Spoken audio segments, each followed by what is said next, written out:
नमस्कार, मनी गुरु की इस खास पेशकश में आप सभी का स्वागत है। मैं हूं स्वाति रायना। एसेट एलोकेशन के कई फायदे हैं। इससे न सिर्फ आप अपनी जोखिम क्षमता के अनुसार एसेट का चुनाव कर सकते हैं, बल्कि बाजार की चाल के अनुसार टैक्टिकल एलोकेशन भी किया जा सकता है। आज हम समझेंगे एसेट एलोकेशन करने के कितने तरीके हैं और कौन सी स्ट्रैटेजी आप पर फिट बैठती है। इसी पर खास चर्चा करने के लिए हमारे साथ आज हैं कीर्तन शाह, सीईओ क्रेडेंस वेल्थ, और मोहित गांग, सीईओ मनी फ्रंट। कीर्तन और मोहित, आप दोनों का बहुत स्वागत करते हैं मनी गुरु के आज के इस खास कार्यक्रम में। एसेट एलोकेशन काफ़ी इंपॉर्टेंट किसी भी इन्वेस्टमेंट जर्नी के लिए अभी समझना बेहद ज़रूरी है कि हम एसेट एलोकेशन की इतनी बात करते क्यों हैं। इसलिए कीर्तन, शुरुआत आपसे करेंगे। एसेट एलोकेशन को कैसे हम समझें? स्वाति जी, अगर आप देखें बहुत सारी स्टडीज की गई है हिस्टोरिकली कि कैसे एसेट एलोकेशन की वजह से 70 से 90% आप जो भी रिटर्न कमाते हैं किसी भी इन्वेस्टमेंट के थ्रू, उसे आप क्यों सही एसेट एलोकेशन स्ट्रेटेजी को एट्रीब्यूट करते हैं। तो मुझे ऐसा लग रहा है कि अगर आपका एसेट एलोकेशन सही है तो आप जो रिटर्न कमाना चाहते हैं और जितना रिस्क लेना चाहते हैं वो ऑटोमेटिकली बैलेंस हो जाएगा। देखिए, इन्वेस्टर सबसे अनफॉर्चुनेटली सबसे बड़ा प्रॉब्लम इन्वेस्टर्स का ये है कि वो अपने बिहेवियर और बायसेस को कंट्रोल नहीं कर पाते। इसीलिए आप टिपिकली देखिए, जब भी मार्केट्स ऊपर जाते हैं तो इन्वेस्टर ज्यादा पैसा निवेश करना चाहते हैं, और जब भी मार्केट्स नीचे गिरते हैं इन्वेस्टर पैसा निकाल देना चाहता है, और ये हमने हर साइकिल में होते हुए देखा है। राइट। अब प्रॉब्लम ये है कि आप जब मार्केट से पैसा निकाल लेते हो तब आपको ये नहीं पता कि मुझे ये पैसा मार्केट में वापस कब डालना है। राइट। तो आप जब भी मार्केट को टाइम करने की कोशिश करते हो, आपको दो बार सही होना पड़ता है। पहली बार जब आप मार्केट से पैसा निकाल रहे हो, और दूसरी बार जब आप पैसा वापस डालने की कोशिश कर रहे हो। यहाँ पर एक बार प्रिडिक्ट कर पाना कि मार्केट कहाँ जाएगा वो बहुतों के लिए मुश्किल है। तो दो बार तो मेरे हिसाब से रिटेल इन्वेस्टर्स के लिए ऑलमोस्ट इम्पॉसिबल है ये प्रिडिक्ट कर पाना कि मैं कब निकलूं और कब जाऊं। तो ये बिहेवियरल बायसेस और आप जो एक्साइट हो जाते हैं मार्केट के मूवमेंट की वजह से, इसे आपका एसेट एलोकेशन कंट्रोल कर लेता है। मैं आपको एक एग्जांपल देता हूं। अगर आप कोविड में देखें, मार्च 20 में जब कोविड आया, उसके बाद हमने स्ट्रेट 8 महीने जब मार्केट्स गिर रहा था, तब हमने इक्विटी म्यूचुअल फंड से रिडम्पशंस देखे। राइट। हमने सबसे ज्यादा मार्केट में पैसा म्यूचुअल फंड में वापस आते हुए देखा फेब 21 में, सॉरी जुलाई 21 में, जब मार्केट 10,000 से के लेवल से 15,000 तक ऑलरेडी चला गया था। ये क्लियरली दिखाता है कि market participants, specifically retail investors, पैसा निकाल लेते हैं जब मार्केट्स नीचे जा रहे हैं और ज्यादा पैसा डालने की कोशिश करते हैं जब मार्केट्स ऊपर जा रहे हैं। अब अगर आप एक सिंपल डेटा पॉइंट देखें, पिछले 10 साल के निवेश में तकरीबन 70% रिटर्न आपके 2 या 3 बार 8 या 10 महीने के पीरियड में बहुत अच्छी रैलीज आने की वजह से हुआ है। इसका मतलब पिछले 10 सालों में अगर आप 8 महीने के 2 या 3 ब्लॉक्स ले ले, 18 महीने से 24 महीने में ही 80% रिटर्न आपका बना है। और अगर उस 80% ऑफ द टाइम आप अगर इन्वेस्टेड नहीं रहेंगे, या अगर आपका इन्वेस्टमेंट कॉल गलत हो गया, तो आप वो रिटर्न नहीं बना पाएंगे। तो मुझे ऐसा लग रहा है एसेट एलोकेशन बहुत जरूरी है एक रिटेल इन्वेस्टर के लिए, क्योंकि वो मार्केट टाइम नहीं कर सकता। और इनफ एंड मोर स्टडी की गई है कि कैसे 70 से 90% आपका एसेट एलोकेशन है जिसकी वजह से आपको रिस्क एडजस्टेड रिटर्न्स अच्छे मिलते हैं। अगर मैं आपको पिछले 20 सालों का एक लास्ट डेटा पॉइंट भी शेयर कर लूं, अगर आप देखिए 70% इक्विटी और 30% डेट वाला अगर आपने पोर्टफोलियो चूज किया होता पिछले 20 सालों में, तो आपका रिटर्न तकरीबन उतना ही होता जितना 100% इक्विटी इन्वेस्टर को मिला है, पर आपका रिस्क 100% इक्विटी इन्वेस्टर से काफी कम होता। तो मुझे ऐसा लग रहा है कि रिटेल इन्वेस्टर्स को एसेट एलोकेशन चूज करना चाहिए और मार्केट को टाइम करने की कोशिश नहीं करनी चाहिए। साथी एब्सोल्युटली। मोहित, ऐसे में जो सही तरीका है, बेसिकली जो एसेट एलोकेशन जब हम तय करते हैं अपने पोर्टफोलियो के लिए, उसके बेसिक पैरामीटर्स क्या होने चाहिए? एक निवेशक कैसे समझे कि उनके लिए एक एसेट क्लास क्यों सही है, दूसरे में उनके लिए वो एसेट क्लास रिस्की क्यों हो सकता है? तो हम इनके पैमानों को कैसे समझे आसान शब्दों में? जी स्वाति, बहुत शुक्रिया।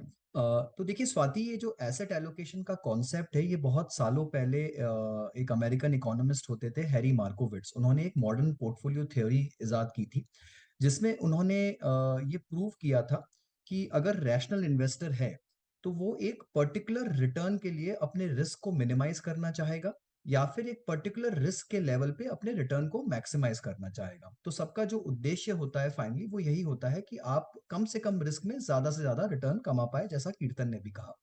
तो इसको करने के लिए जो एसेट एलोकेशन थ्योरी का इजाद हुआ, उसके अंदर सबसे मूलभूत कॉन्सेप्ट जो है वो है डाइवर्सिफिकेशन का। तो वो कॉन्सेप्ट ये बोलता है कि आप अपने पोर्टफोलियो में ऐसे एसेट्स को सम्मिलित कीजिए जो कि नेगेटिवली कोरिलेटेड हो, यानी जिनके रिटर्न साथ में नहीं चलते हो। तो आप अपने एसेट एलोकेशन को समझने के लिए मान लीजिए आपने इक्विटी को चुनाव किया, आपने डेट का चुनाव किया, आपने कमोडिटीज या रियल एस्टेट का चुनाव किया, और भी बहुत एसेट्स हो सकते हैं, बट सिंप्लिसिटी के लिए मैं अभी बोलता हूं कि आपने 4 एसेट्स को चुना। तो यहाँ पर ये जो एसेट्स हैं, इन चारों की चाल एक जैसी नहीं होती, एक समय पे ये चारों एक जैसा रिटर्न नहीं देते हैं। जब आपकी इक्विटी बहुत अच्छा करेगी तो अमूमन देखने में आया है कि कमोडिटीज इतना अच्छा नहीं करेंगे, या फिर रियल एस्टेट भी इतना अच्छा नहीं करेगा, और डेट भी बहुत हल्का रिटर्न देगा आपको। जब इक्विटीज बुरा करती हैं या फिर इक्विटीज नेगेटिव जाती हैं, तो देखने में आया है कि डेट काफी अच्छा प्रदर्शन करता है उस टाइम में, और काफी हद तक गोल्ड भी अच्छा प्रदर्शन करता है, यानी कमोडिटीज अच्छा करती है। और रियल एस्टेट की साइकिल जो है वो डेट और इक्विटी से काफी हद तक अलग चलती है। तो अगर आप ये सारे एसेट्स को एक अच्छे मिश्रण के साथ अपने पोर्टफोलियो में सम्मिलित करते हैं जो कि एक साथ नहीं चलते हैं, तो हर मार्केट साइकिल में, चाहे वो बढ़ती हुई साइकिल हो या घटती हुई साइकिल हो, आपके पोर्टफोलियो में एक अच्छा बैलेंस रहेगा, एक अच्छा मिश्रण रहेगा, और रिस्क एडजस्टेड जो आपके रिटर्न्स हैं आप उसे मैक्सिमाइज कर पाएंगे। इनको करने के लिए जो पैरामीटर्स होते हैं स्वाति, उसमें सबसे बड़ी बात यह है कि आपको अपने निवेशक, जो आपके फाइनेंशियल या वित्तीय सलाहकार हैं, उनके साथ में बैठकर आपकी जो रिस्क एपेटाइट है, जो आपका रिस्क टॉलरेंस है, जो आपकी समय अवधि है, आप कितने लंबे समय तक निवेश करना चाहते हैं, और जो आपके फाइनेंशियल गोल्स हैं, इन सबको आपको एक साथ रखकर देखना होगा। एक पैमाने पर आपको ये निर्धारित करना होगा कि आप कितना रिस्क लेना चाहते हैं, कितनी वोलेटिलिटी को सहन कर सकते हैं, और उस हिसाब से, उस टाइम फ्रेम, उस समय अवधि के हिसाब से आपके पोर्टफोलियो में किस एसेट का कितनी मात्रा में चुनाव होगा, ये फिर एसेट एलोकेशन की जो स्ट्रेटेजी है उसके साथ में डिटरमिन होता है। और इसके साथ साथ एक और चुनाव जो करना पड़ता है वो ये है कि आप कौन सी एसेट एलोकेशन का चुनाव करेंगे। बहुत सारी प्रणालियां होती है एसेट एलोकेशन की भी, आप किस तरीके को अपनाते हैं वो भी निर्भर करेगा आपके फाइनेंशियल एपेटाइट पे, रिस्क एपेटाइट पे, टॉलरेंस पे, और समय अवधि पे। तो ये सारे पैरामीटर्स देखने पड़ते हैं एक एसेट एलोकेशन से पहले। बिल्कुल। कीर्तन, अब ये बताइए कि जब हम एसेट एलोकेशन की बात कर रहे हैं तो समझना ज़रूरी है कि जो निवेशक है उन्हें कैसे पता चले कि उनका एसेट एलोकेशन सही है कि नहीं है।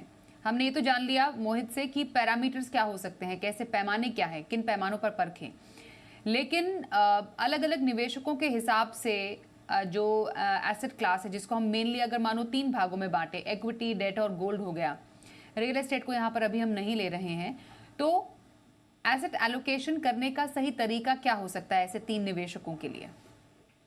स्वाति जी देखिए, इसे जितना कॉम्प्लिकेट करना चाहे आप उतना कॉम्प्लिकेटेड मॉडल बना सकते हैं, पर मेरे हिसाब से अगर आप इसे सिंपल रखना चाहें तो एज एन इन्वेस्टर आपको सबसे पहले आइडेंटिफाई करना पड़ेगा कि आपका रिस्क प्रोफाइल क्या है, जैसे मोहित जी भी कह रहे हैं।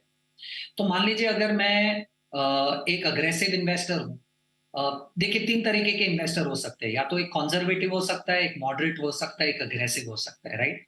अब मुझे एज एन इन्वेस्टर कैसे पता चलेगा?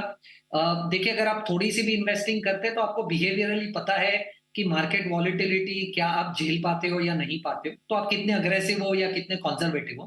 पर अगर आपको एक, मान लीजिए, स्ट्रक्चर्ड तरीका चाहिए, तो इंटरनेट पे बहुत सारे रिस्क प्रोफाइलर्स मिलते हैं। आप एक किसी भी रिस्क प्रोफाइलर के क्वेश्चंस को आंसर कर दीजिए और ऑटोमेटिकली आपको एक वो ब्रॉडर फ्रेमवर्क दे देगा कि आप क्या एक कंजर्वेटिव इन्वेस्टर हो, मॉडरेट हो या अग्रेसिव हो।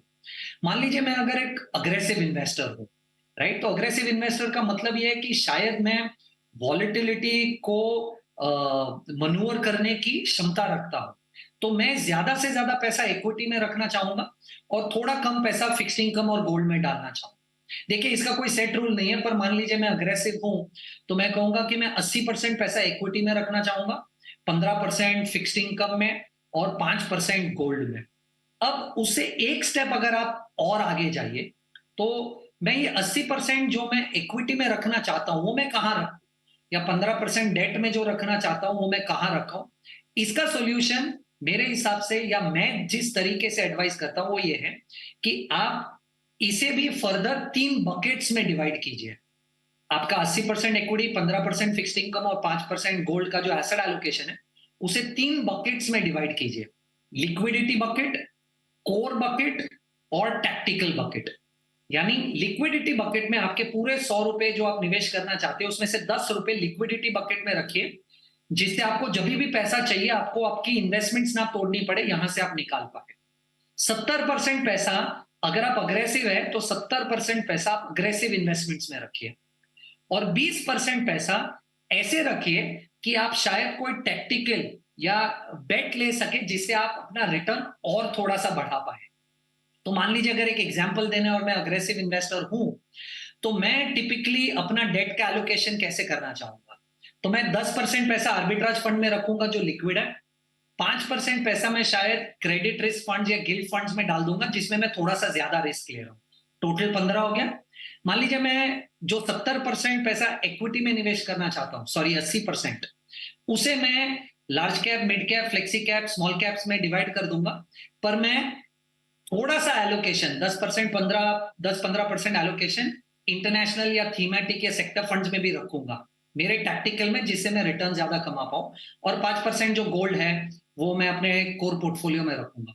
तो सबसे पहले तो आइडेंटिफाई कीजिए आप कंजर्वेटिव है, मॉडरेट है या अग्रेसिव है, और उसे 3 बकेट्स में डिवाइड कीजिए। लिक्विडिटी 10%, अगर आप जो भी रिस्की इन्वेस्टमेंट करना चाहते हैं या मॉडरेट, वो आपका 70% एलोकेशन होना चाहिए, और 20% एलोकेशन आप अपने रिस्क प्रोफाइल से थोड़ा सा और रिस्की इन्वेस्टमेंट कीजिए, जिससे शायद आपका risk adjusted return overall portfolio में अच्छे से मेंटेन हो पाए। कीर्तन, आपने 3 अलग अलग पोर्टफोलियोज की बात की, aggressive portfolio, moderate portfolio, conservative portfolio. थोड़ा एग्रेसिव पोर्टफोलियो की तरफ वापस आते हैं। आपने यहाँ पर बताया कि जो एग्रेसिव पोर्टफोलियो का 80% इक्विटी में जाना चाहिए, 15% डेट में होना चाहिए, क्योंकि ऑफकोर्स एग्रेसिव पोर्टफोलियो तो आप इक्विटी हैवी जाएंगे, डेट में कम रखेंगे एलोकेशन, और 5% आपने स्टैंडर्ड एलोकेशन कहा है कंजर्वेटिव, मॉडरेट और एग्रेसिव के लिए। इसमें इम्पॉर्टेंट बात जो एग्रेसिव पोर्टफोलियो में आपने कही, वो कही उसमें भी 3 बकेट में डिवाइड करने की बात, लिक्विडिटी, कोर पोर्टफोलियो, टैक्टिकल। यहाँ पर एसेट एलोकेशन स्ट्रैटेजी आ जाती है किसी भी निवेशक के लिए, और जिसमें आपने टैक्टिकल कॉल के तहत, बेसिकली टैक्टिकल एलोकेशन के तहत एक एग्रेसिव पोर्टफोलियो के लिए 10% एलोकेट करने को कहा, जो कि किसी इंटरनेशनल या थीमेटिक या सेक्टर फंड में हो सकता है। मोहित, आपसे समझना हम चाहते हैं कि एसेट एलोकेशन के अलग अलग तरीके हो सकते हैं, और यहाँ पर जो टैक्टिकल एलोकेशन की बात, जैसा जिसका जिक्र किया है कीर्तन ने, यहाँ पर टैक्टिकल एलोकेशन को कैसे समझें, क्योंकि एक छोटा ही सही, 10% ही सही, पर एक सिग्निफिकेंट और डिसाइडिंग फैक्टर टैक्टिकल एलोकेशन हो सकता है किसी के पोर्टफोलियो के लिए। पर अगेन रिस्की है, क्योंकि आपका पैसा थीमेटिक, सेक्टर, इंटरनेशनल जैसे फंड में जा रहा है। तो टैक्टिकल एसेट एलोकेशन क्या है? जी स्वाति, तो देखिए, एसेट एलोकेशन की बहुत सारे तरीके हो सकते हैं, और जैसा कीर्तन ने कहा, आप चाहें इसे बहुत कॉम्प्लिकेट भी कर सकते हैं, बहुत सिंपल भी कर सकते हैं। तो स्ट्रेटेजिक एलोकेशन होता है, एक डायनेमिक एसेट एलोकेशन होता है, और एक टैक्टिकल एसेट एलोकेशन होता है। तो हम जिस तरह से करते हैं स्वाति, उसमें थोड़ा सा अंतर है। हम इसे पहले एक इन्वेस्टर के लेवल पर देखते हैं। यानी मान लीजिए अगर मैं आपके साथ में बैठा हूं और आपकी इन्वेस्टमेंट प्रक्रिया को समझ रहा हूं, आपके रिस्क एपेटाइट को अच्छे से परख रहा हूं, तो मैं आपको सपोज एंड आप मैं सारे उदाहरण जो है वो अग्रेसिव इन्वेस्टर के लूंगा। तो मान लीजिए आप एक बहुत ही अग्रेसिव प्रोफाइल ऑफ इन्वेस्टर हैं, तो यहाँ पर मैं जो आपका ओवरऑल एसेट एलोकेशन है उसमें मैं पहले ही 15 से 20% टैक्टिकल एलोकेशन को काट दूंगा, और 80% जो है वो स्ट्रेटेजिक एसेट एलोकेशन करूंगा। तो स्ट्रेटेजिक एसेट एलोकेशन जो है वो लंबी अवधि का एलोकेशन है, यानी वो 10, 15, 20 साल के होराइजन से जो आपके लंबे गोल्स हैं उसके हिसाब से है। और जो 20% टैक्टिकल एसेट एलोकेशन हम करेंगे, वो हम करेंगे छोटी अवधि के लिए, मार्केट की चाल को समझते हुए, मार्केट की रफ्तार को देखते हुए, कुछ सेक्टोरल, कुछ थीम्स को खेलते हुए, कहीं कुछ स्पेसिफिक कैपिटलाइजेशन को खेलते हुए, या काफ़ी बार कहीं कुछ स्पेसिफिक एसेट क्लास को खेलते हुए भी। तो ये एक लेवल जो है वो लेवल नंबर 1 पे आ जाता है। तो इससे अगर मैं समझाना चाहूँ, तो मान लीजिए आप एक अग्रेसिव इन्वेस्टर हैं और 20% हम निर्धारित करते हैं कि हम टैक्टिकल एलोकेशन करेंगे। तो ये एक तरह से आपकी प्ले मनी हो गई, राइट? थोड़ी-सी क्या बोलते हैं, सरल भाषा में समझा रहा हूँ, इसलिए मैं इसे ऐसा शब्द का उपयोग कर रहा हूँ कि एक तरह से आपकी प्ले मनी हो गई, या जैसे बोल लीजिए, इस मनी के साथ आप थोड़ा खेल सकते हैं, थोड़ा मार्केट में चांस ले सकते हैं आप इस पैसे के साथ में। तो मान लीजिए अगर आईटी सेक्टर अभी अच्छा नहीं कर रहा है, 1 साल से उसकी थोड़ी पिटाई हो रखी है और आपको लगता है कि आने वाला समय आईटी के लिए अच्छा होगा, तो वो आपने एक टैक्टिकल एलोकेशन एक शॉर्ट अवधि के लिए आईटी में कर दिया। कल को आपको लगता है कि दुनिया में जियोपॉलिटिकल रिस्क आ गया है, कुछ और हो गया है और आप गोल्ड खेलना चाहते हैं, तो आपने एक टैक्टिकल एलोकेशन, सडनली आपने गोल्ड का एलोकेशन अपने पोर्टफोलियो में बढ़ा लिया। या फिर आपको लगता है कि इंटरेस्ट रेट साइकिल अब रिवर्स होने वाली है, बहुत कुछ होने वाला है, तो आपने एक क्विक कॉल लेने के लिए 6 महीने, साल भर के लिए इंटरेस्ट रेट खेलने के लिए बहुत लंबी अवधि के गिल्ड फंड अपने पोर्टफोलियो में शामिल कर लिए। तो कहने का मतलब ये कि टैक्टिकल एलोकेशन सिर्फ इक्विटी में नहीं, बट ओवरऑल एसेट एलोकेशन के लेवल पे आपने एक बार कर दिया कि 20% पैसा मैंने अलग रख दिया है, ये अलग बैंक अकाउंट से जाएगा। इसके साथ मैं शॉर्ट टर्म प्लेस करूंगा और शॉर्ट टर्म थीम्स को खेलूंगा, और जो 80% मेरा पैसा है, वो मेरा स्ट्रेटेजिक एलोकेशन है। वो मेरा प्रॉपर रिस्क प्रोफाइलिंग से, मेरे फाइनेंशियल गोल्स के हिसाब से, उसको मैं large cap, mid cap, debt, equity, सारी तरह से पूरी अच्छी तरह से विभाजित करके उसे मैं एक बहुत ही सिस्टमैटिक तरीके से एक अनुशासन के साथ में उसे एक लंबी अवधि के लिए बनाऊंगा। तो इस तरह से टैक्टिकल और स्ट्रेटेजिक दो अलग अलग बकेट चलाकर हम इन दो पोर्टफोलियोज को एक साइमल्टेनियसली चलाते हैं। स्ट्रेटेजिक लंबी अवधि का, टैक्टिकल छोटी बिल्कुल। अवधि का, जो कि प्ले मनी हो गया। एसेट एलोकेशन की अहमियत समझ रहे हैं कीर्तन शाह। मोहित गांग हमारे साथ हैं। कीर्तन, टैक्टिकल एसेट एलोकेशन मौजूदा बाजार में इसको आइडेंटिफाई करना एक आम निवेशक के लिए कितना आसान है? एक फाइनेंशियल प्लानर की मदद से, एडवाइजर की मदद से ही टैक्टिकल एलोकेशन लिया जा सकता है कि कौन सा सेक्टर, कौन सा एसेट क्लास, कौन सा इंस्ट्रूमेंट कौन से बाजार में अच्छा कर रहा है, वो आइडेंटिफाई करना हर एक निवेशक के लिए आसान नहीं हो सकता है। तो क्या राय रहेगी इस पर? स्वाति जी, मुझे ऐसा लग रहा है कि अगर आप एक सोफेस्टिकेटेड इन्वेस्टर है जिसे बाजार की चाल का अंदेशा है, तो आप डेफिनेटली टैक्टिकल एसेट एलोकेशन आप अपने हिसाब से कर सकते हैं। पर एज ए रिटेल इन्वेस्टर, अगर इन्वेस्टमेंट अगर आप फुल टाइम नहीं करते, या आपको उतनी समझ नहीं है जितनी शायद जरूरत है आपको मार्केट्स को प्रिडिक्ट करने के लिए, तो आपको, मुझे ऐसा लग रहा है कि टैक्टिकल एसेट एलोकेशन में थोड़ा सा पैसिव रहना चाहिए। I tell you what I mean. मुझे ऐसा लग रहा है टैक्टिकल में भी दो हिस्से, एक एक्टिव एक पैसिव। पैसिव का मतलब है, मान लीजिए मैं एक मॉडरेट इन्वेस्टर हूं, मैं 50% इक्विटी में रखना चाहता हूं, 50% फिक्स्ड इनकम में रखना चाहता हूं। तो मैं 50% में से 20% शायद मिड कैप्स में डाल दूंगा, जो मेरा कोर पोर्टफोलियो तो नहीं है। मुझे डर लगता है मिड कैप में पैसा डालने से एज अ मॉडरेट इन्वेस्टर।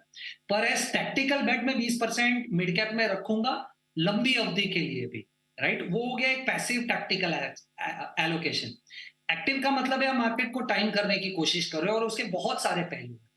सबसे पहले तो आप शायद ये टाइम करने की कोशिश कर रहे हो कि शायद इक्विटी चलेगा, गोल्ड चलेगा या फिक्स्ड इनकम चलेगा। फिर शायद आप ये टाइम करने की कोशिश कर रहे हो कि लार्ज कैप चलेगा, मिड कैप चलेगा या स्मॉल कैप चलेगा। या आप शायद ये टाइम करने की कोशिश कर रहे हो ऑटोज चलेगा, आईटी चलेगा, कौन सा सेक्टर चलेगा।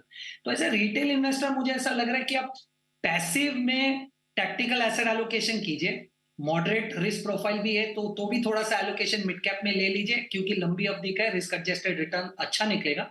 पर एक्टिव मैनेजमेंट करने की कोशिश, अगर आप कहीं से एडवाइस नहीं लेते, तो शायद मैं रेकमेंड नहीं करूंगा, क्योंकि टिपिकली ये वही बिहेवियरल बायस जिससे आप बाहर निकलने की कोशिश कर रहे हो, जो आपको एसेट एलोकेशन में मिलता है, आप वही चीज गलत कर रहे हो अगर आप एक्टिव मैनेजमेंट करने की कोशिश कर रहे हो, अगर आपको नहीं समझता। डेफिनेटली अगर आपको समझता है कि मार्केट में शॉर्ट टर्म बेट्स कहाँ लेने, कौन से एसेट में पैसा लगाओ, या इंटरेस्ट रेट साइकिल कहाँ पर जाने वाले, तो आप डेफिनेटली थोड़ा सा ज्यादा रिटर्न, या जैसे मार्केट्स में उसे अल्फा कहते हैं, जनरेट कर सकते हैं।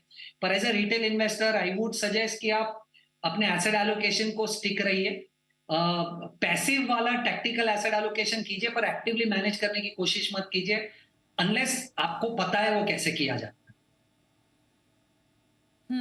ओके, यहाँ पर बात आ जाती है डायनेमिक एसेट एलोकेशन की भी। तो मोहित, एक ऐसी एसेट एलोकेशन स्ट्रैटेजी जिसको बाजार की चाल को देखते हुए बदला जा सकता है, शायद यही मॉडल जिस पर हाइब्रिड फंड जैसे कि डायनेमिक एसेट एलोकेशन फंड काम करते हैं। जी स्वाति, तो देखिए स्वाति, जैसा मैंने पहले भी कहा था, एसेट एलोकेशन की बहुत सारी स्ट्रैटेजीज हो सकती हैं और डायनेमिक एसेट एलोकेशन और टैक्टिकल एसेट एलोकेशन या फिर स्ट्रैटेजिक एसेट एलोकेशन, ये अलग अलग प्रणालियां हैं। एक तरह से कहे तो अलग अलग रास्ते हैं एक ही मंजिल की तरफ जाने के लिए। फाइनली आपका लक्ष्य है कि आप अपने फाइनेंशियल गोल्स को हासिल करना चाहते हैं। तो डायनेमिक एसेट एलोकेशन में जो अनुपात होता है इक्विटी, डेट, कमोडिटीज या फिर और भी दूसरे एसेट्स का, उसे बहुत डायनेमिकली चेंज किया जाता है। उसे एक स्टैटिक तरीके से नहीं चलाया जाता है। उसमें दो तरह की स्ट्रैटेजीज अपनाई जा सकती है फंड मैनेजर या पोर्टफोलियो मैनेजर के द्वारा। वो ये होती है कि या तो आप प्रो साइक्लिकल अप्रोच अपना रहे हैं या फिर आप काउंटर साइक्लिकल अप्रोच अपना रहे हैं। मैं थोड़ा सा सरल भाषा में समझाऊंगा कि अगर आप मान लीजिए इक्विटी ऊपर जा रहा है, आपके मोमेंटम में जो आपका रेशो या अनुपात था पोर्टफोलियो का, वो 50 इक्विटी, 30 डेट और 20 कमोडिटीज था, और इक्विटी की चाल बहुत अच्छी चल रही है और 50 जो आपका इक्विटी एलोकेशन था वो बढ़कर अभी 60 हो गया है मान लीजिए। राइट, तो यहाँ पर आप दो तरह की स्ट्रेटेजीज अपना सकते हैं डायनेमिक एसेट एलोकेशन के तहत। या तो आप इक्विटीज के मोमेंटम को, तेजी को देखते हुए मार्केट में आप इक्विटीज के एलोकेशन को और बढ़ाएंगे ताकि आप उसके जो बेनिफिट्स हैं उसको पूरी तरह से रीप कर सके और एक अच्छी तरीके से पोर्टफोलियो में रिटर्न को बढ़ा सके। और दूसरा अप्रोच ये होता है कि आप इक्विटीज को आप ट्रिम करेंगे और आप काउंटर साइक्लिकल जाएंगे, यानी आप इक्विटीज अच्छा कर रहा है तो आपने जो रिटर्न्स बना लिए उसे सुनिश्चित करते हुए थोड़ा डेट में मूव कर देंगे और डेट के अनुपात को या कमोडिटीज के अनुपात को आप बढ़ा देंगे जो कि इतना अच्छा प्रदर्शन नहीं कर रहा था। तो आप एक कॉन्ट्रा साइकिल या फिर एक काउंटर साइकिल खेल रहे हैं। तो दोनों ही तरीके से आप इसको अपना सकते हैं। अलग अलग पोर्टफोलियो मैनेजर्स, अलग अलग फंड मैनेजर्स अलग अलग तरीके से इसे अपनाते हैं। और जैसा आपने काफी ठीक कहा कि जो हाइब्रिड फंड्स हैं या जो डायनेमिक एसेट एलोकेशन फंड्स हैं जो मार्केट में चलते हैं, वो भी कुछ फिक्स फॉर्मूले चलते हैं। काफी हद तक आप देखेंगे कि वो फॉर्मूला होता है मार्केट का वैल्यूएशन, मार्केट के पी रेशियोज, पीबी रेशियोज, उसके हिसाब से जो फंड मैनेजर होते हैं वो डेट और इक्विटी का रेशियो है वो डायनेमिकली चेंज करते रहते हैं। तो काफी ऐसे निवेशक जो कि अग्रेसिवली एसेट एलोकेशन में नहीं फंसना चाहते हैं या वो इतना क्या बोलते हैं, इतना झमेला नहीं लेना चाहते हैं कि कौन से एसेट को कब बढ़ाएं, कम करें, टैक्टिकल करें, स्ट्रेटेजिक करें, तो वो काफी बार आप देखेंगे कि हाइब्रिड फंड्स या फिर बैलेंस एडवांटेज फंड्स या डायनेमिक एसेट एलोकेशन फंड्स अपने पोर्टफोलियो में ले लेते हैं, जहां पर ये जो ऑटोमेटिक एसेट एलोकेशन है या जो एक सिलसिलेवार एसेट एलोकेशन है जो फंड मैनेजर खुद कर लेते हैं और निवेशक को उसकी चिंता नहीं करनी पड़ती उसको और फॉलो वो हर करते हैं। साइकिल में उसे एब्सोल्युटली। चेंज करते रहते हैं। तो जहां पर आपको ज्यादा झंझट लेने की जरूरत नहीं है, तो डायनेमिक एसेट एलोकेशन स्ट्रैटेजी है जिसको अपनाया जा सकता है, जहां पर बेसिकली इन अ फंड आप एक फंड मैनेजर आपके लिए काम कर लेता है, वो एक कॉल लेते हैं आपके लिए। उसके अलावा tactical asset allocation, strategic asset allocation जो एक बेसिकली एक आधार होता है आपके एक पोर्टफोलियो का, ये सब समझना सबके लिए ज़रूरी है, जिसकी बारीकी आज हमने जानी। धन्यवाद करेंगे कीर्तन और मोहित, आप दोनों का हमारे साथ इस कार्यक्रम और चर्चा में शामिल होने के लिए। मनी गुरु में आज के लिए बस इतना ही। रुकते हैं एक ब्रेक के लिए, देखते रहिए जी बिजनेस।